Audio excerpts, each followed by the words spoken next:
You can be outwardly successful, respected, even admired, and still carry the weight of low self-worth.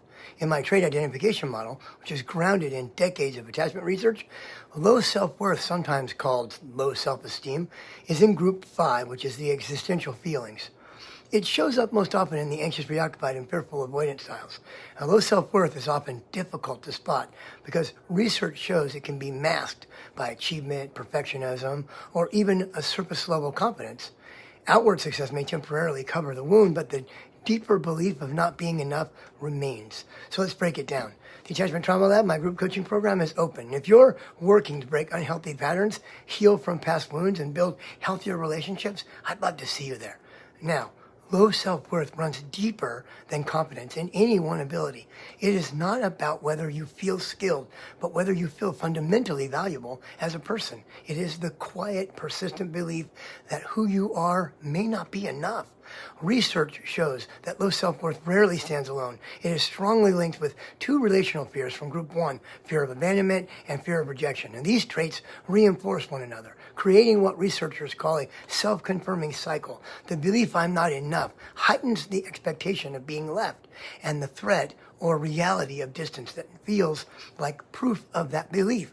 Because it is elusive, it can fool you into believing it was never there in the first place. Outward success can cover it so completely that you may not recognize the deeper imprint until relationships bring it to the surface. Success in career, wealth, or recognition can temporarily mute it, but the nervous system still carries the old imprint. That imprint shows up in relationships where the stakes of belonging and being chosen feel highest. Now, low self-worth often shows up as relying on others to define your value. You may find yourself deferring to their opinions, treating their needs or judgments as more important than your own. In this way, self-worth becomes dependent on external affirmation, leaving little room for a steady internal sense of value. While low self-worth often looks like a dependence on external affirmation, the deeper challenge is not solved by proof from others. At its root, it's an internal template, usually formed early in life, that must be rewired to hold the truth of your value. Low self-worth does not disappear with success or recognition because it lives deeper than achievement. It is the imprint that tells you your value depends on others, on whether they stay, approve, or choose you.